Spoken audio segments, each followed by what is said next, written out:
Hi friends, welcome back to my channel. ഞാൻ ഇന്ന് വന്നേക്കുന്നത് 2024 ഇറങ്ങിയ സാവി എന്ന് പറയുന്ന ഹിന്ദി മൂവിയുടെ സ്റ്റോറി പറയാനായിട്ടാണ്. ഇതിലെ ഹീറോ അദ്ദേഹത്തിൻ്റെ ബോസിനെ കൊന്നു എന്ന് പറഞ്ഞ് പോലീസ് അറസ്റ്റ് ചെയ്യുകയും അദ്ദേഹത്തിൻ്റെ വൈഫ് അദ്ദേഹം കൊന്നിട്ടില്ല എന്നുള്ള വിശ്വാസത്തിൽ അദ്ദേഹത്തെ ജയിൽ ചാടാൻ സഹായിക്കുന്നതും അതിനെ തുടർന്നുള്ള പ്രശ്നങ്ങളൊക്കെയാണ്. അപ്പോൾ നമുക്ക് നേരെ കഥയിലേക്ക് പോകാം. ഈ ചിത്രത്തിൻ്റെ തുടക്കത്തിൽ കാണിക്കുന്നത് ഒരു സ്ത്രീ വളരെ വേഗത്തിൽ കാറോടിച്ച് വരുന്നതാണ്. അവരുടെ മുഖത്ത് വല്ലാണ്ട് ഭയമൊക്കെ കാണുന്നുണ്ട്. എന്നിട്ട് ഒരിടത്ത് എത്തുമ്പോൾ അവർ കാർ നിർത്തിയിട്ട് അവർ കാറിൻ്റെ ബാക്കിൽ നിന്ന് ഒരു ഡെഡ് ബോഡി എടുത്ത് ആ റോഡിൻ്റെ സൈഡിലേക്ക് വലിച്ചു കൊണ്ട് വെച്ചിട്ട് അവർ തിരിച്ച് കാറോടിച്ച് പോകുന്നതാണ് കാണിക്കുന്നത്. അത് കഴിഞ്ഞ് കാണിക്കുന്നത് ഹീറോയും ഹീറോയുടെ ഫാമിലിയാണ്. ഹീറോയുടെ ഫാമിലിയിൽ വൈഫും മകനുമാണ് ഉള്ളത്. ഇവർ ഫോറിനിലാണ് ജോലി ചെയ്യുന്നത്. അപ്പോൾ ഹീറോയിൻ പുള്ളിക്കാരുടെ അച്ഛനെ വീഡിയോ കോൾ വഴി സംസാരിക്കുന്നുണ്ട്. അപ്പോൾ അച്ഛൻ ചോദിക്കുന്നുണ്ട്, നിങ്ങൾ നാട്ടിലേക്ക് എന്നാ വരിക എന്ന് ചോദിക്കുന്നുണ്ട്. അദ്ദേഹത്തിന് ലീവ് കിട്ടാഞ്ഞിട്ടാണ് വരാൻ പറ്റാത്തത്, ബോസ് തരുന്നില്ല, ലീവ് കിട്ടുന്നില്ല, അതുകൊണ്ടാണെന്ന് പറയുന്നുണ്ട്. അപ്പോൾ അച്ഛൻ പറയുന്നുണ്ട്, എന്നാൽ മോളും എൻ്റെ ചെറുകുട്ടിയും കൂടി വാ എന്ന് പറയുന്നുണ്ട്. അവൻ എത്ര നാൾ അവിടെ ഒറ്റയ്ക്ക് നിൽക്കാൻ നോക്കാമല്ലോ എന്നൊക്കെ തമാശ പോലെ പറയുന്നുണ്ട്. അപ്പോൾ ഹീറോ പറയുന്നുണ്ട്, എനിക്കിവിടെ മുട്ട പുഴുങ്ങാനും ഇവിടെ നിന്ന് സർദാർജിയുടെ അവിടെ നിന്ന് സൂപ്പൊക്കെ കിട്ടും, ഇവിടെ ഒരു കടയുണ്ട്, അവിടെ നിന്ന് സൂപ്പൊക്കെ കിട്ടും, അങ്ങനെയൊക്കെ എനിക്ക് ജീവിക്കാൻ പറ്റും എന്നൊക്കെ പറയുന്നുണ്ട്. പിന്നെ പറയുന്നുണ്ട്, അച്ഛൻ പേടിക്കേണ്ട, ഇവരൊക്കെ ഇവിടെ ഹാപ്പി ആയിട്ട് ഇരിപ്പുണ്ട്, ഇത് ഞങ്ങളുടെ സ്വർഗ്ഗമാണ്, ഞങ്ങൾ ഹാപ്പിയാണ്. അങ്ങനെ നല്ലൊരു സ്നേഹത്തോടെ പോകുന്നൊരു കുടുംബമാണ് കാണിക്കുന്നത്. അവർ തമ്മിൽ പ്രശ്നമില്ലാണ്ട് നല്ല സ്നേഹത്തോടെയുള്ളൊരു ഫാമിലിയാണ് കാണിക്കുന്നത്. എന്നിട്ട് ഹീറോ പറയുന്നുണ്ട്, നമുക്ക് വെക്കേഷന് പോകാൻ നോക്കാം, അപ്പം ഞാൻ ലീവ് ചോദിക്കട്ടെ എന്നൊക്കെ പറയുന്നുണ്ട്. എന്നിട്ട് ഹീറോ അതിനിടയ്ക്ക് ഒരു ഇഞ്ചക്ഷൻ എടുക്കുന്നുണ്ട്. വീട്ടിൽ വെച്ചിട്ട് സ്വന്തമായിട്ടാണ് പുള്ളിക്കാരൻ ഇഞ്ചക്ഷൻ എടുക്കുന്നത്. അത് എന്തിൻ്റെയാണെന്നുള്ളത് പറയുന്നില്ല, നമുക്ക് വഴി നോക്കാം എന്തിൻ്റെയാണെന്നുള്ളത്. അങ്ങനെ ഹീറോ ഓഫീസിലേക്ക് പോകാൻ വേണ്ടിയിട്ട് റെഡി ആവുന്ന സമയത്ത് ഡ്രസ്സ് ഇടുമ്പോഴത്തേനും അതിൽ ഷർട്ടിൻ്റെ കയ്യിലായിട്ട് എന്തോ ഒരു കറ കാണുന്നുണ്ട്. അത് പുള്ളിക്കാരൻ കൂളായിട്ട് തന്നെ പോയിട്ട് വാഷ് ചെയ്യുന്നുണ്ട്. അത് വാഷ് ചെയ്യുന്ന സമയത്താണ് ആരോ വന്ന് ബെല്ലടിക്കുന്നത്. അപ്പോൾ വൈഫ് തുറന്ന് നോക്കുമ്പോഴത്തേനും അത് പോലീസായിരുന്നു. അത് നമ്മുടെ ഹീറോയിനെ അറസ്റ്റ് ചെയ്യാൻ വന്നതാണെന്ന് പറയുന്നുണ്ട്. നമ്മുടെ ഹീറോയുടെ പേര് വന്നിട്ട് നകുൽ എന്നാണ്. ഞാൻ ഈ നകുൽ എന്നേ പറയുള്ളേ. ഹീറോയിൻ്റെ പേര് സാവി. അപ്പോൾ നകുലിനെ അറസ്റ്റ് ചെയ്യാൻ വന്നത് എന്തിനാണെന്ന് വെച്ചാൽ നകുലിൻ്റെ ബോസിനെ കൊന്നതിൻ്റെ പേരിലാണ് നകുലിനെ അറസ്റ്റ് ചെയ്യാൻ വേണ്ടിയിട്ട് വന്നത്. അപ്പോൾ നകുൽ പറയുന്നുണ്ട്, എനിക്കൊന്നും അറിയത്തില്ല സാവി, എനിക്കൊന്നും അറിയത്തില്ല, എനിക്ക് എൻ്റെ വൈഫിനോട് സംസാരിക്കണമെന്നൊക്കെ പറയുന്നതെങ്കിൽ പോലീസ് അറസ്റ്റ് ചെയ്തുകൊണ്ട് പോവാണ്.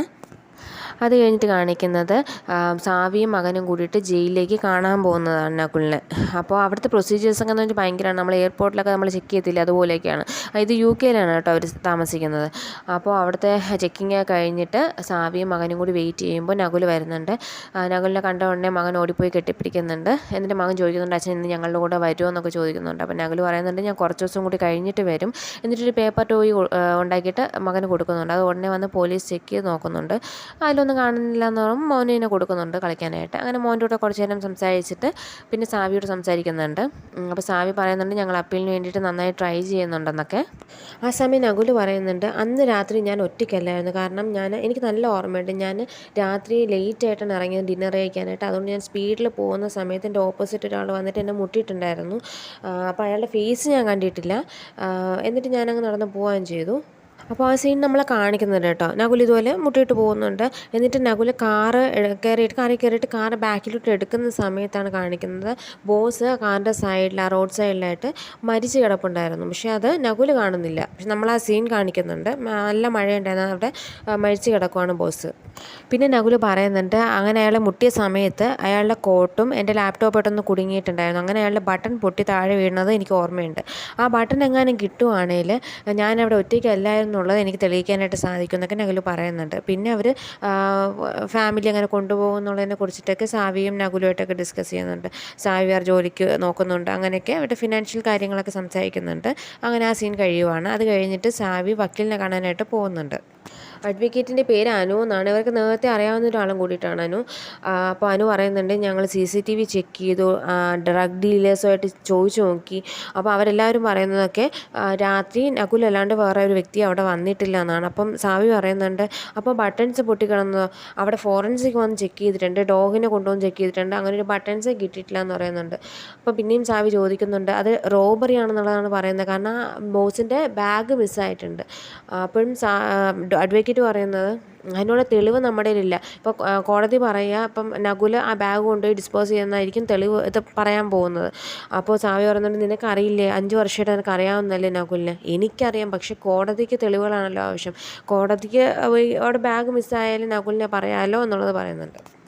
എന്നിട്ട് അനു പറയുന്നുണ്ട് നകുൽ വണ്ടി പാർക്ക് ചെയ്തത് കൺസ്ട്രക്ഷൻ നടക്കുന്ന ബിൽഡിങ്ങിൻ്റെ താഴെയാണ്, അവിടെയാണെങ്കിൽ CCTV ഇല്ല.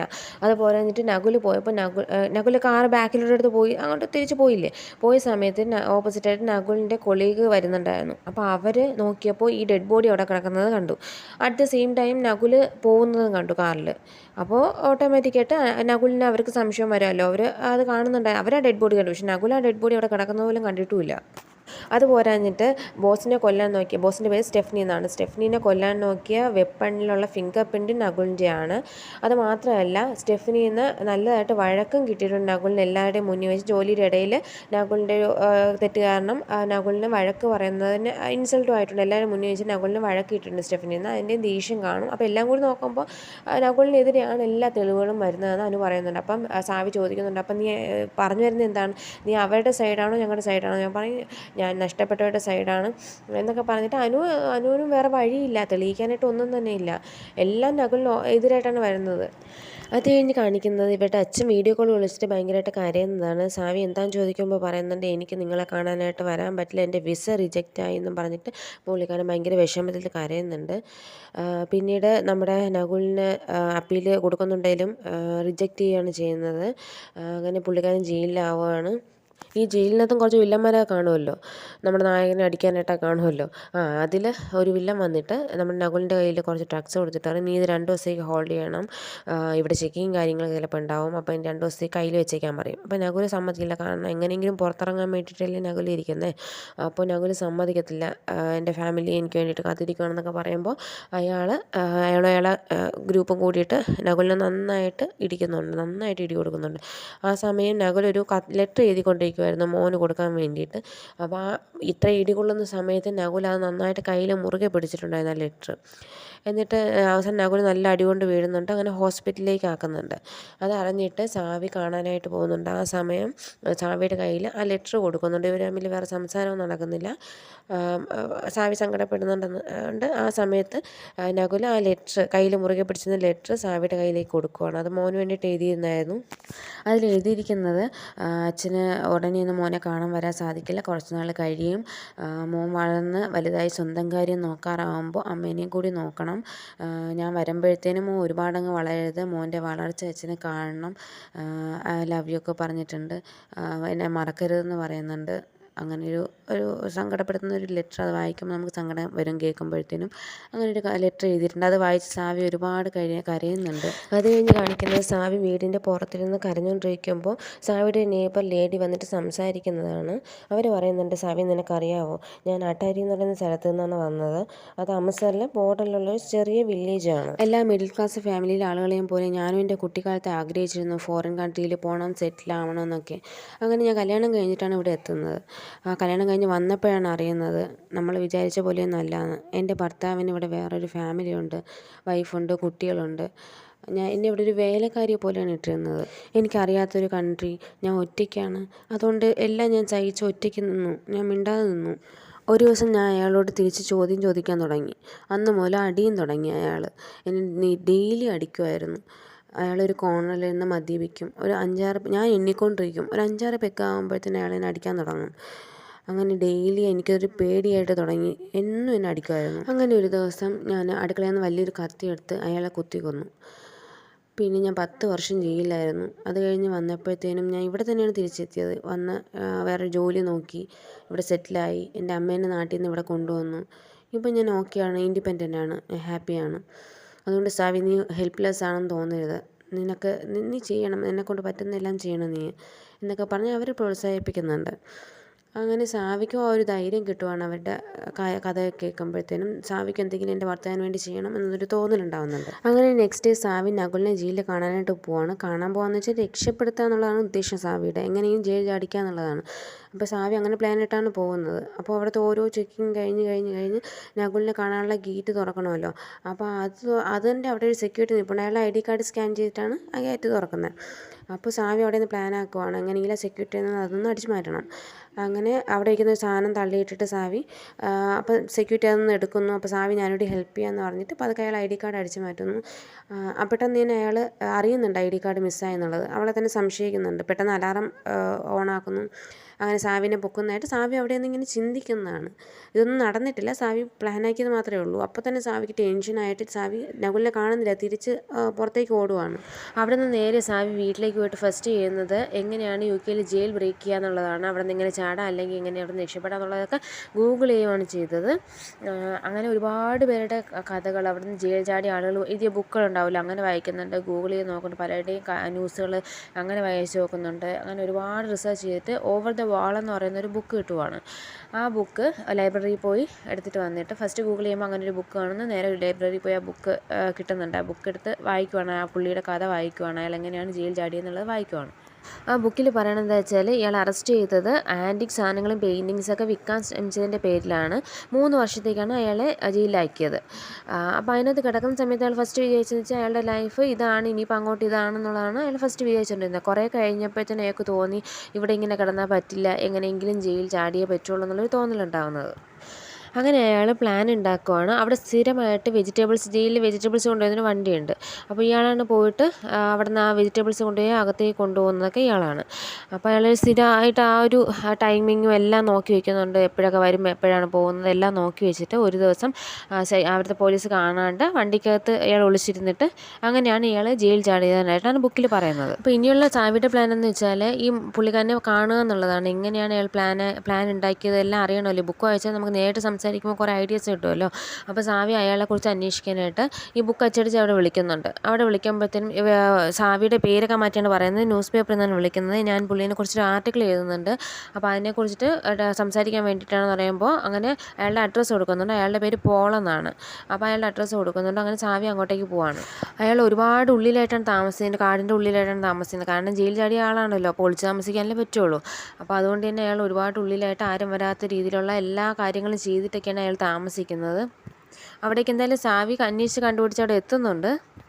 പക്ഷേ പോളിന് സാവിനെ കാണാനോ സംസാരിക്കാനോ താല്പര്യമില്ലായിരുന്നു. അയാൾ ഡോർ പോലും തുറക്കുന്നില്ല. സാവി പറയുന്നുണ്ട് പുറത്തുനിന്ന്, ഞാൻ ന്യൂസിൽ നിന്നാണ് ഇങ്ങനെയാണ് ആർട്ടിക്കിൾ എഴുതാൻ വന്നതെന്നൊക്കെ പറഞ്ഞിട്ടും അയാൾ തുറന്നു കൊടുക്കുന്നേയില്ല.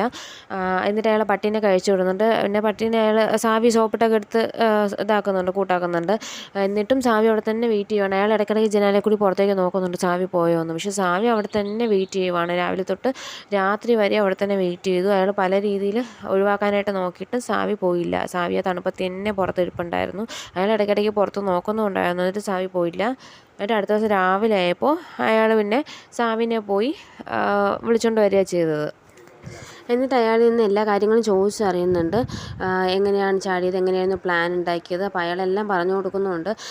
നമ്മൾ എത്രത്തോളം ദൂരെ പോകാൻ പറ്റുമോ അത്ര ദൂരെ പോവുക, പിന്നെ ഇവിടുത്തെ ബ്രിട്ടീഷ് പോലീസ് അധികം വരാത്ത സ്ഥലമായിരിക്കണം, ക്യാഷ് കയ്യിൽ കരുതിയിരിക്കണം, പിന്നെ പാസ്പോർട്ട് ഉണ്ടാക്കണം, അങ്ങനെയുള്ള ഫുൾ കാര്യങ്ങൾ കറക്റ്റ് എങ്ങനെയാണ് ഇതിനെ പ്ലാൻ ആക്കേണ്ടതെന്നുള്ളതെല്ലാം അയാൾ പറഞ്ഞു കൊടുക്കുന്നുണ്ട്. എന്നിട്ട് സാവി ചോദിക്കുന്നുണ്ട് ഇങ്ങനത്തെ ഫേക്ക് ഡോക്യുമെൻറ്റ്സ് ഒക്കെ എങ്ങനെ ഉണ്ടാക്കാമെന്ന്.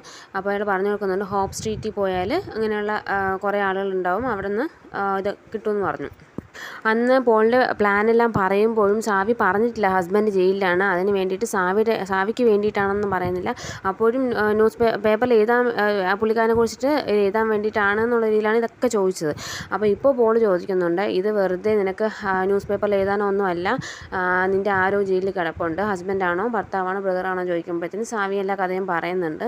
അപ്പോൾ അയാൾ പറയുന്നുണ്ട് ഇത് അത്ര എളുപ്പമുള്ള കാര്യമല്ല, ജയിലിൽ കിടന്നിട്ട് നമ്മൾ പുറത്തേക്ക് വരിക എന്ന് പറയുന്നത്, നിനക്ക് ഓപ്പോസിറ്റ് ഇരിക്കുന്ന പലരെയും കൊല്ലേണ്ടി വരും, നിനക്ക് അതിനെക്കൊണ്ട് സാധിക്കുമെന്ന് ചോദിക്കുമ്പോൾ അവൾ റെഡിയാണ്, അവൾക്ക് പാസ്പോർട്ട് വേണമെന്ന് പറയും. അപ്പോൾ അയാൾ പറയും ഓക്കെ. അയാൾ അതിനുള്ള പൈസയും വാങ്ങുന്നുണ്ട്. എന്നിട്ട് ഇത്ര സൈസ് ഫോട്ടോയും കാര്യങ്ങളൊക്കെ ചോദിക്കുന്നുണ്ട്. എന്നിട്ടൊരു സ്ഥലവും പറയുന്നുണ്ട്, അത് അവിടെ വന്ന് കൊണ്ടുവരാനും പറഞ്ഞിട്ട് അയാൾ പോകുന്നുണ്ട്. അത് കഴിഞ്ഞ് കാണിക്കുന്നത് എന്തായാലും കാശിന് ആവശ്യമുണ്ടല്ലോ, അതുകൊണ്ട് വീട്ടിൽ ഓരോന്നായിട്ട് വിൽക്കാനായിട്ട് തുടങ്ങി സാവി. അതുപോലെ വീടും സെയിലിന് വേണ്ടിയിട്ട് ഇട്ടിട്ടുണ്ടായിരുന്നു. ഇനിയിപ്പോൾ എന്തായാലും ഇവിടുന്ന് മാറുക എന്നുള്ളതാണല്ലോ, പിന്നെ ഇനി വീടിൻ്റെ ആവശ്യം വരുന്നില്ല. അപ്പോൾ പിന്നെ എല്ലാം സെയിലിനായിട്ട് ഇട്ടേക്കുവാണ്, ഓരോ സാധനങ്ങളായിട്ട് വിറ്റ് കാശുണ്ടായിക്കൊണ്ടിരിക്കുവാണ്. എന്നിട്ട് അത് കഴിഞ്ഞ് കാണിക്കുന്നത് മറ്റേ പോൾ വന്നിട്ട് വേഷം മാറിയിട്ട്, കാരണം പുള്ളിക്കാരൻ ഇപ്പോഴും ഒളിവിലാണല്ലോ, പലതവണയും പിടിച്ചിട്ടുമുണ്ട്. എന്നിട്ട് അയാൾ വീണ്ടും രക്ഷപ്പെട്ടു വന്നതാണ്. അപ്പോൾ അതുകൊണ്ട് വേഷം മാറിയാണ് പുറത്തേക്ക് ഇറങ്ങുന്നത്. അപ്പോൾ ഇവർക്ക് പാസ്പോർട്ട് കൊടുക്കാൻ വേണ്ടിയിട്ട് അയാളൊരു അപ്പൂപ്പൻ്റെ വേഷത്തിൽ വരുന്നുണ്ട് സാവിയുടെ അടുത്തേക്ക്. അയാളുടെ ഡോഗിനെയും കൊണ്ടാണ് വരുന്നത്. എന്നിട്ട് ആ പാസ്പോർട്ടൊക്കെ സാവി 3 പേരുടെയും പാസ്പോർട്ട് സാവി കൊടുക്കുന്നുണ്ട്. പിന്നെ സാവി സ്വയം രക്ഷയ്ക്കായിട്ട് ഒരു ഗണ്ണും കൂടി ചോദിച്ചിട്ടുണ്ടായിരുന്നു, അതും പോൾ കൊണ്ടുവന്നിട്ടുണ്ടായിരുന്നു, അതും സാവി കൊടുക്കുന്നുണ്ട്. അത് കഴിഞ്ഞിട്ട് മറ്റൊരു ദിവസം സാവിയുടെ വീട്ടിലേക്ക് ഡെലിവറി ബോയുടെ വേഷത്തിൽ പോൾ വരുവാണ്. എന്നിട്ട് അദ്ദേഹം പറയുന്നുണ്ട് നകുലിന് എന്തെങ്കിലും അസുഖം ഉണ്ടോ എന്നുള്ളത്. അപ്പോൾ അവൾ പറയുന്നുണ്ട് ഡയബറ്റീസാണ്, ഇപ്പം എന്തെങ്കിലും പ്രശ്നമുണ്ടോ? അപ്പോൾ അവൾ പറയും ഇല്ല, ഇപ്പോൾ ഒരു കുഴപ്പമില്ലാണ്ട് ദിവസമായിട്ട് പോകുന്നുണ്ടെന്നാണ്. അപ്പോൾ അയാൾ ഡയബറ്റീസ് കൂടുവാണെങ്കിൽ നമുക്ക് ഹോസ്പിറ്റലിൽ കൊണ്ടുപോകേണ്ടി വരുമല്ലേ. അപ്പോഴാണ് അവൾക്ക് ആ ഐഡിയ കത്തുന്നത്. അസുഖം കൂടുവാണെങ്കിൽ അവിടെ നിന്ന് ജയിലിൽ നിന്ന് പുറത്തിറക്കാൻ പറ്റുമല്ലോ, അങ്ങനെ ഹോസ്പിറ്റലിൽ എത്തിക്കാൻ പറ്റുമല്ലോ, പിന്നെ അവിടെ നിന്ന് രക്ഷിക്കാൻ കുറച്ചുകൂടി ഈസി ആയിരിക്കുമല്ലോ. അപ്പോൾ ആ ഒരു ഐഡിയ അവർക്ക് കിട്ടുവാണ്. പിന്നെ ഡെയിലി സാവി അവരുടെ ജയിലിൻ്റെ ഫ്രണ്ടിൽ പോയി വെയിറ്റ് ചെയ്യും. അവിടുത്തെ ഹെൽത്ത് ലബോറട്ടറിയുടെ വണ്ടി വരും, അവിടുത്തെ അകത്തുള്ള ജയിലിൽ കിടക്കുന്നവരുടെ ഹെൽത്ത് നോക്കാനായിട്ടൊക്കെ. അപ്പോൾ എന്നും സാവി അവിടെ നിന്ന് വെയിറ്റ് ചെയ്തിട്ട് അത് വരുന്ന സമയം പോകുന്ന സമയം അതിൻ്റെ റിസൾട്ടൊക്കെ കൊണ്ട് ഒരാൾ അകത്തേക്ക് ഓടിക്കുന്ന ആളെ കാണുള്ളൂ, ഒറ്റയ്ക്കാണ് വരുന്നത്. അപ്പോൾ അയാൾ തന്നെയാണ് എൻ്റെ എല്ലാം കൊണ്ട് അകത്തേക്ക് പോകുന്നതും വരുന്നത്. അപ്പോൾ ഇയാൾ പോകുന്ന സമയം എത്ര ഗ്യാപ്പ് എടുത്തിട്ടാണ് തിരിച്ച് വരുന്നത് അതെല്ലാം സാവി നോട്ട് ചെയ്ത് വെക്കും. എന്നിട്ട് ഒരു ദിവസം ഇതുപോലെ ഇയാൾ ഇറങ്ങിയ ഉടനെ തന്നെ ഫോണിൽ ആ ടൈമർ വെക്കും, ഇത്ര മിനിറ്റല്ലേ കഴിയുമ്പോഴേ അയാൾ വരുന്നത്. അപ്പോൾ അത്രയും മിനിറ്റ് ടൈം വെച്ചിട്ട് നേരെ സാവി വണ്ടിക്കകത്തേക്ക് കയറിയിട്ട് നകുലിൻ്റെ റിസൾട്ട് എടുക്കും. എന്നിട്ട് അത് മാറ്റി വയ്ക്കും, അത് അസുഖം കൂടിയെന്നുള്ള രീതിയിൽ റിസൾട്ടാക്കി വെക്കും. അത് കഴിഞ്ഞ് സാവി വീട്ടിലേക്ക് എത്തുമ്പോൾ സാവിക്ക് ഒരു കോൾ വരുവാണ്. സാവിയുടെ വീട് വിൽക്കാൻ പറ്റുന്ന ഏജൻസിയിൽ നിന്ന് വിളിക്കുവാണ്, 1 വീക്ക് കൂടി വേണമെന്ന് പറഞ്ഞിട്ട്. പക്ഷേ സാവിക്ക് അത്രയും സമയമില്ല, 3 ദിവസത്തിനുള്ളിൽ തന്നെ നടപ്പിലാക്കണം. സാവിയുടെ പ്ലാനൊക്കെ നടപ്പിലാക്കി രക്ഷപ്പെട്ട് പോകാനുള്ള പ്ലാനാണ്. അപ്പം 3 ദിവസത്തിനുള്ളിൽ വിറ്റി കാശ് വേണം. പക്ഷേ അത് നടക്കില്ല എന്നാണ് അവർ പറയുന്നത്. അവർ പറഞ്ഞിട്ട് അവരങ്ങ് ഫോൺ വെക്കുവാണ്. അങ്ങനെ സാവിക്ക് വേറെ വഴിയൊന്നും ഇല്ലാണ്ട് സാവി ഹോപ്പ് സ്ട്രീറ്റിലേക്ക് പോവാണ്. ഹോപ്പ് സ്ട്രീറ്റിൽ അന്ന് സാവിനെ അറ്റാക്ക് ചെയ്ത് 2 പേരുണ്ടല്ലോ, അവരുടെ കയ്യിൽ നിന്ന് കാശ് ഗണ്ണ് കാണിച്ച്, സാവിയുടെ കയ്യിൽ ഗണ്ണുണ്ടല്ലോ, ഗണ്ണ് കാണിച്ച് ഭീഷണിപ്പെടുത്തിയിട്ടാണെങ്കിലും വാങ്ങാമെന്നുള്ള പ്ലാനിലാണ് സാവി പോകുന്നത്. അങ്ങനെ ഒമാര് ഗണ്ണ് കാണിച്ചിട്ട് ഭീഷണിപ്പെടുത്തി കാശ് എവിടെ വെച്ചേക്കുന്നത് ചോദിക്കുന്നുണ്ട്. അതിൽ ഒരാൾ കാശ് എവിടെ വെച്ചേക്കുന്നതെന്ന് പറഞ്ഞു കൊടുക്കുന്നുണ്ട്. അത് പറഞ്ഞു കൊടുത്തതിൻ്റെ പേരിൽ ആ കൂടെയുള്ളവൻ പറഞ്ഞ ആളെ വെടിവെക്കുവാണ്. അയാൾ മരിക്കുന്നില്ല, വെടി കൊള്ളുന്നുണ്ട്. അപ്പോൾ ആ വെടിവെക്കുന്ന കണ്ടിട്ട് ആ വെടിവെച്ച ആളെ സാവി വെടിവെച്ച് കൊല്ലുന്നുണ്ട്. എന്നിട്ട് സാവി ഇയാളെ രക്ഷപ്പെടുത്താൻ വേണ്ടിയിട്ട് കാശ് എടുത്ത് ഇയാളെയും കൊണ്ട് കാറിൽ കയറ്റിയിട്ട് സാവി വേഗത്തിൽ ഓടിക്കുന്നുണ്ട്. പക്ഷേ അയാൾ മരിച്ചുവാണ് വണ്ടിയിൽ വെച്ചിട്ട്. അങ്ങനെ സാവി അയാളെ റോഡ് സൈഡിൽ ഇറക്കി വെക്കുവാണ്. ആ സീനാണ് നമ്മൾ ഈ സിനിമയുടെ തുടക്കത്തിൽ കണ്ടത്. ഒരു ലേഡി സ്പീഡിൽ കാർ ഓടിച്ചിട്ട് ഒരു ഡെഡ് ബോഡിയെ കൊണ്ട് ഇറക്കി വെച്ചത് ഞാൻ പറഞ്ഞില്ലേ, അത് ഈ സീനായിരുന്നു കേട്ടോ. അത് കഴിഞ്ഞിട്ട് അയാൾ മരിച്ച സ്ഥലത്തേക്ക് പോലീസ് വന്നിട്ട് അന്വേഷണങ്ങൾ തുടങ്ങിയിട്ടുണ്ട്. ആ സമയം സാവിയുടെ Day 3 ആണ്, ലാസ്റ്റ് ഡേ ആണ്. ഇന്നാണ് നകുലിനെ ഹോസ്പിറ്റലിലേക്ക് മാറ്റാനുള്ള സാധ്യത. കാരണം ഇന്നാണ് ഡയബറ്റിക് ഹൈ ആണെന്ന് പറഞ്ഞിട്ട് ഹോസ്പിറ്റലിലേക്ക് മാറ്റുക. അപ്പോൾ സാവി അതെല്ലാം പ്ലാൻ ആക്കിയിട്ടുണ്ട്. അപ്പം വീടൊക്കെ ഇന്ന് ക്ലിയർ ചെയ്യുവാണ്. എല്ലാ സാധനങ്ങളും ഗാർബേജ് ബേക്കിലാക്കിയിട്ട് ഡസ്റ്റ്ബിന്നിൽ കൊണ്ടുപോയി കളയുവാണ്. അങ്ങനെ വീട് ഫുള്ള് ക്ലിയർ ആവും, ഒരു സാധനങ്ങളും ഇല്ലാണ്ട് എല്ലാം കളഞ്ഞ് ഡസ്റ്റ്ബിന്നിൽ കൊണ്ടുപോയി കളഞ്ഞതിന് ശേഷം സാവി മോനെയും കൊണ്ട് അടുത്ത നെയ്ബറായിട്ടുള്ള ആൻറ്റി ഇല്ലേ, അന്ന് ഒരുപാട് സംസാരിച്ചില്ലായിരുന്നോ, സാവിക്ക് ഇത്തിരി ധൈര്യം കൊടുത്തൊരു ആൻറ്റി ഇല്ലേ, ആ ആൻറ്റിയുടെ അടുത്ത് മോനെ കൊണ്ടാക്കുന്നുണ്ട്. എന്നിട്ട് സാവി കുറച്ച് ജോലിയുണ്ട്, അത് കഴിഞ്ഞിട്ട് വരാമെന്ന് പറഞ്ഞിട്ട് സാവി പോവാണ്. സാവിയുടെ ഉദ്ദേശം എന്ന് പറയുന്നത് നേരെ ഹോസ്പിറ്റലിലേക്ക് നകുലിനെ കൊണ്ടുവരും, അപ്പോൾ അവിടെ ചെന്ന് രക്ഷിക്കുക എന്നുള്ളതാണ്. അങ്ങനെ ജയിലിൽ നകുലിൻ്റെ റിപ്പോർട്ട് നോക്കിയിട്ട് നകുലിന് ഡയബറ്റിക് കൂടുതലാണ്, പെട്ടെന്ന് തന്നെ ഹോസ്പിറ്റലിലേക്ക് മാറ്റണമെന്ന് അവർ തീരുമാനിക്കുവാണ്. അങ്ങനെ നകുലിനെ വിളിച്ചിട്ട് നകുലിനെ പെട്ടെന്ന് തന്നെ വീൽ ചെയറിലേക്ക് ആക്കിയിട്ട് നേരെ ഹോസ്പിറ്റലിലേക്ക് കൊണ്ടുപോകാണ്. നകുലിനൊന്നും മനസ്സിലാവുന്നില്ല, എന്താണ് എന്നെ എന്തിനാണ് വിളിച്ചുകൊണ്ട് പോകുന്നതെന്ന് ചോദിക്കുന്നുണ്ട്. അവർ പെട്ടെന്ന് വരുമെന്ന് പറഞ്ഞിട്ട് ഒന്നും പറയുന്നൊന്നുമില്ല, പെട്ടെന്ന് നകുലിനെ വിളിച്ചുകൊണ്ട് പോവാണ്. നകുൽ അവിടെ ചുമ്മാ ഇരിക്കുമായിരുന്നു. അപ്പോൾ നകുലിനൊന്നും മനസ്സിലാവുന്നില്ല എന്തിനാണ് ഇത്ര ഇതായിട്ട് കൊണ്ടുപോകുന്നതെന്നുള്ളതാണ്. ആ സമയം സാവി കൊന്നില്ല, അയാളുടെ കേസ് അന്വേഷിക്കുന്ന പോലീസ് നകുലിനെ അറസ്റ്റ് ചെയ്ത പോലീസിനെ വിളിക്കുവാണ്. എന്നിട്ട് ഇങ്ങനെ സാവിയാണ് കൊന്നതെന്നുള്ളത് അയാൾ പറയുന്നുണ്ട്. അങ്ങനെ ഇവർ വീട്ടിലേക്ക് എല്ലാ പോലീസും കൂടിയിട്ട് വീട്ടിലേക്ക് സാവിനെ അന്വേഷിച്ച് പോകുമ്പോൾ അവിടെ സാവി എല്ലാം വീട് ക്ലിയർ ചെയ്ത് പോയിട്ടുണ്ടായിരുന്നു. അതേസമയം സാവി നകുലിനെ കൊണ്ടുപോയി ഹോസ്പിറ്റലിലേക്ക് പോകുന്നുണ്ട്. ഡോക്ടറിൻ്റെ വേഷം മാറിയിട്ട് നേരെ നകുലിൻ്റെ റൂമിലേക്കാണ് പോകുന്നത്, നകുലിനെ രക്ഷിക്കാനായിട്ട്. അങ്ങനെ നകുലിൻ്റെ റൂമിൽ നകുലിൻ്റെ കൂടെ നിൽക്കുന്ന പോലീസിനെ ഗണ്ണ് കാണിച്ച് സാവി ഭീഷണിപ്പെടുത്തി കെട്ടിയിട്ടിട്ട് നകുലിനെയും കൊണ്ട് അവിടെ നിന്ന് രക്ഷപ്പെടാൻ നോക്കുന്നുണ്ട്. ആ സമയം നകുലിനെ അറസ്റ്റ് ചെയ്ത പോലീസ് ഇവരെവിടെയാണ്, ഹോസ്പിറ്റലിലാണെന്നുള്ളത് മനസ്സിലാക്കിയിട്ട് അവിടെ വിളിക്കുന്നുണ്ട്. അങ്ങനെ ആ പോലീസുകാർ വന്നിട്ട് ഇവരെ കണ്ടുപിടിക്കുന്നുണ്ട്. എന്നിട്ട് അപ്പോൾ ആ സമയം സാവിയും നകുലും കൂട്ടിയിട്ട് അവരെ ലിഫ്റ്റിൽ അവരെ അടച്ചിട്ടിട്ട് ഇവർ രക്ഷപ്പെടുവാണ്. എങ്ങനെയാലും എല്ലാവരും കണ്ണു വെട്ടിച്ചിട്ട് നകുലും സാവിയും കൂടി ഹോസ്പിറ്റലിൽ നിന്ന് രക്ഷപ്പെട്ടു. അത് കഴിഞ്ഞ് അവർ നേരെ പോകുന്നത് ആദ്യം പിക്ക് ചെയ്യാനാണ് നെയ്ബർ ആൻറ്റി അടുത്തല്ലേ ഏൽപ്പിച്ചിട്ട് പോയത്. അപ്പോൾ അതിനെ കൊണ്ടുപോകണമല്ലോ ഇവർക്ക് നാട് വിടാനായിട്ട്. അതിനെ വിളിക്കാൻ പോകുമ്പോൾ അവിടെ ആൻറ്റിയുടെ അമ്മയാണുള്ളത്. അവർ പറയുന്നുണ്ട് അവർ ഇതുവരെ പുറത്ത് പോയിട്ട് തിരിച്ചു വന്നില്ല, സൂവിലായിട്ടാണ് പോയത്, ഇതുവരെ തിരിച്ചു വന്നിട്ടില്ല എന്ന് പറയുന്നുണ്ട്. ആ സമയം നകുലിൻ്റെ പോലീസ് ഇവരുടെ വീട്ടിലേക്ക് പിന്നെയും തിരിച്ച് പോവാണ്. എന്നിട്ട് അവിടുത്തെ ഡസ്റ്റ്ബിന്നിൽ ഗാർബേജ് ബേയിൽ കുറേ എല്ലാം വീട്ടിലത്തെ എല്ലാം അവിടെ കൊണ്ടുപോയി കളഞ്ഞത്. അതിനകത്തുനിന്ന് എല്ലാം എടുത്ത് വെച്ചിട്ട് പോലീസുകാർ അതിൽ നിന്നും എന്തെങ്കിലും ക്ലൂ കിട്ടുമോ എന്ന് നോക്കുന്നുണ്ട്. അപ്പോൾ ഈ കുറേ പേപ്പേഴ്സ് കീറി കീറി ഇട്ടേക്കുന്നത്, ഇവർ പ്ലാനാക്കി എല്ലാം കീറി കീറി ഇട്ടേക്കുന്നത്, ഏത് സ്ഥലത്തേക്കാണ് പോകാനുള്ള എല്ലാം ഒരു പ്ലാൻ ഉണ്ടാക്കിയിരുന്നല്ലോ, അതെല്ലാം കീറി ഇട്ടുന്നത്. അതെല്ലാം അവർ ജോയിൻ ചെയ്ത് നോക്കുമ്പോഴത്തേനും അവർക്ക് ഐഡിയ കിട്ടുന്നുണ്ട് ഏത് ഫോറിൻ കൺട്രിയിലാണ് പോകുന്നതെന്നുള്ളത്. അങ്ങനെ അവർ നേരെ എല്ലാവരും കൂടിയിട്ട് എയർപോർട്ടിലേക്ക് പോകുന്നുണ്ട്. ആ സമയം സാവിയുടെ നകുലിൻ്റെ അടുത്തേക്ക് മിസ്റ്റർ പോൾ ഒരു ഐസ്ക്രീം വാനിൽ ഒരു ജോക്കറിൻ്റെ വേഷം പോലെ കെട്ടിയിട്ടാണ് ഇപ്രാവശ്യം ഉള്ളത്. ഐസ്ക്രീം വാനിൽ മോനെയും കൊണ്ടിട്ട് വരുന്നുണ്ട്. എന്നിട്ട് അവരുടെ കയ്യിലേക്ക് ഏൽപ്പിക്കുകയാണ്. എന്നിട്ട് ഇവരെല്ലാവരും കൂടിയിട്ട് ആ ഐസ്ക്രീം വാനിൽ പോവാണ്. ഐസ്ക്രീം വാനിൽ പോകുന്ന സമയത്ത് വഴിയിൽ വെച്ചിട്ട് പോലീസ് ചെക്ക് ചെയ്യുന്നുണ്ട്. ആ സമയം ഈ ഐസ്ക്രീം വെച്ചിരിക്കുന്നുണ്ടല്ലോ, അതിനകത്തേക്ക് ഇവർ ഒളിച്ചിരിക്കുകയാണ്. പോലീസ് ചെക്ക് ചെയ്തപ്പോഴൊന്നും കണ്ടില്ല, അതിനകത്തേക്ക് അവർ ഒളിച്ചിരുന്നു. എന്നിട്ട് ഇവർ സേഫായിട്ട് എയർപോർട്ടിലേക്ക് കൊണ്ടുപോയി ഇറക്കുവാണ്. ആ സമയം മിസ്റ്റർ പോൾ ചോദിക്കുന്നുണ്ട് സാവിയോട്, എന്താണ് ഈ സാവി എന്ന പേരെന്താണെന്ന്. അപ്പോൾ പറയുന്നുണ്ട് സാവിത്രി സച്ദേവ് എന്നാണ് എൻ്റെ ഫുൾ നെയിം എന്ന്. അപ്പോൾ പോൾ പറയുന്നുണ്ട്, നിനക്ക് ചേരുന്നുണ്ട് ആ പേരെന്ന് പറഞ്ഞിട്ട് അവർ പോവാണ് യാത്രയാക്കിയിട്ട്. സാവിയും നകുലും പേടിച്ചാണ് അതിനകത്തുള്ള ഒരു ചെക്കിങ് കഴിയുമ്പോഴും പേടിച്ചാണ് നിൽക്കുന്നത്. ആ സമയം നകുലിൻ്റെ പോലീസ് ഇവരെ അന്വേഷിച്ച് എയർപോർട്ടിൽ വന്നുകൊണ്ടിരിക്കുവാണ്. ഇവരുടെ അടുത്ത് എത്താറായി. ഇവർ ആ ചെക്കിങ് കഴിഞ്ഞ് പോയിക്കൊണ്ടിരിക്കുകയാണ്. അവരുടെ സമയമായിക്കൊണ്ടിരിക്കുകയാണ്. അങ്ങനെ അവരുടെ 3 പേരുടെയും പാസ്പോർട്ടും ചെക്ക് ചെയ്തെല്ലാം കഴിഞ്ഞു. അങ്ങനെ ഒരു ഫ്ലൈറ്റ് ടേക്ക് ഓഫ് ആയപ്പോഴാണ് നകുലിൻ്റെ പോലീസും എല്ലാ പോലീസും കൂടിയിട്ട് അവിടെ എത്തുന്നത്. ആ സമയം ഫ്ലൈറ്റ് പോയി കഴിഞ്ഞു. അങ്ങനെ ഇവർ ഇനിയിപ്പം അങ്ങനെ നോക്കിയിട്ട് ഇനിയിപ്പോൾ എന്ത് ചെയ്യാനാണ്, ഫ്ലൈറ്റ് പോയി കഴിഞ്ഞില്ല എന്നുള്ള രീതിയിൽ അതിനെ അവിടെ ചെന്ന് അന്വേഷിക്കുന്നുണ്ട്. ആ ഫ്ലൈറ്റിൽ ഇവരുണ്ടായെന്ന് അന്വേഷിക്കുമ്പോഴാണ് അവിടെ ട്വിസ്റ്റ് ഉണ്ടാകുന്നത്. അവർ ഫ്ലൈറ്റിൽ പോയിട്ടില്ല. പിന്നെ അവർ ഏതിലാണ് പോയി എന്ന് നോക്കുമ്പോഴാണ് അവിടെ ഇങ്ങനെ എഴുതിയിട്ടുണ്ട്, മറ്റേ ഷിപ്പിൻ്റെ കാര്യമൊക്കെ എഴുതിയിട്ടുണ്ട്, ടൈമിങ്ങും കാര്യങ്ങളും ഇന്ന സ്ഥലം എന്നുള്ളതൊക്കെ. അപ്പോഴാണ് നകുലിൻ്റെ പോലീസിനെ കത്തുന്നത്, അവർ ഷിപ്പിലാണ് പോയിരിക്കുന്നത്, ഫ്ലൈറ്റ് അല്ല എന്നുള്ളത്. അപ്പോഴാണ് നമ്മളെയും കാണിക്കുന്നത് സാവി നകുലും മോനും കൂടിയിട്ട് ഷിപ്പിൽ പോകുന്നത്. ഷിപ്പ് കുറേ ദൂരം പോയി കഴിയുമ്പോഴാണ് ഇവരെല്ലാവരും ഹാപ്പി ആവുന്നത്. ഇനി എന്തായാലും അവരെ പിടിക്കാൻ വരാൻ പോകുന്നില്ല എന്നുള്ളൊരു ഹാപ്പി ഉണ്ട്. അവർ നാട് വിട്ട് കഴിഞ്ഞു എന്നുള്ളൊരു ഹാപ്പിനെസ് കാണിക്കുന്നുണ്ട് അവിടെ. അത് കഴിഞ്ഞ് കാണിക്കുന്നത് നകുലിനെ അറസ്റ്റ് ചെയ്ത പോലീസ് ഉണ്ടല്ലോ, അവർ ആലോചിക്കുകയാണ് നകുൽ ആ ബട്ടൺസിൻ്റെ കാര്യം പറഞ്ഞത്. അപ്പോൾ അവർ അതേ സ്പോട്ടിൽ പോയിട്ട് നോക്കുവാണ് അവിടെ ഏതെങ്കിലും ബട്ടൺസ് അങ്ങനെ കിടപ്പുണ്ടോ എന്നുള്ളത്. അപ്പോൾ അന്ന് മഴ ഉണ്ടായിരുന്നല്ലോ, അപ്പോൾ മഴയത്ത് എന്തായാലും ഒലിച്ചു പോയിട്ടുണ്ടോ. അപ്പോൾ അത് വെള്ളം ഒലിച്ചു പോകുന്ന ഡ്രെയിനേജിലേക്ക് പോയി നോക്കുമ്പോൾ അതിനകത്തു നിന്ന് ആ ബട്ടൺസ് കിട്ടുന്നുണ്ട്. അപ്പോൾ അവർക്ക് മനസ്സിലായി അത് നകുൽ പറഞ്ഞത് സത്യമാണെന്നുള്ളത്. അത് കഴിഞ്ഞ് കാണിക്കുന്നത് സാവിയുടെയും നകുലിൻ്റെയും പപ്പേനെയാണ്. പപ്പയ്ക്ക് ലെറ്റർ വരുവാണ്, വേറെ ആരുടെയല്ല, സാവിയുടെയും നകുലിൻ്റെയും തന്നെയാണ്. അവരിപ്പോൾ യൂറോപ്യൻ കൺട്രിയായ ബൾഗേറിയയിലാണുള്ളത്. അവരുടെ പുതിയ വീടിൻ്റെ ഫോട്ടോ പപ്പയ്ക്ക് അയച്ചു കൊടുത്തിട്ടുണ്ടായിരുന്നു. അത് കണ്ടിട്ട് പപ്പ ഭയങ്കര ഹാപ്പി ആവുന്നുണ്ട്. അത് കാണിച്ചിട്ടാണ് അവരുടെ ആ സീൻ കട്ടാവുന്നത്. അത് കഴിഞ്ഞിട്ട് കാണിക്കുന്നത് മിസ്റ്റർ പോളിനെയാണ്. അയാൾ താമസിക്കുന്ന വീടുണ്ടല്ലോ സാവി പോയെ, ആ വീട്ടിലേക്ക് പോലീസ് വന്നിട്ട് മിസ്റ്റർ പോളിനെ അറസ്റ്റ് ചെയ്തുകൊണ്ട് പോകുന്നത് കാണിച്ചുകൊണ്ടാണ് ഈ മൂവി അവസാനിക്കുന്നത്. ഈ മൂവി എല്ലാവർക്കും ഇഷ്ടമായെന്ന് വിചാരിക്കുന്നു. ഇനി ഇതുപോലുള്ള നല്ല നല്ല കഥകളായിട്ട് ഞാൻ വരുന്നതായിരിക്കും. അപ്പോൾ എല്ലാവരുടെയും സപ്പോർട്ട് എനിക്ക് വേണം. താങ്ക്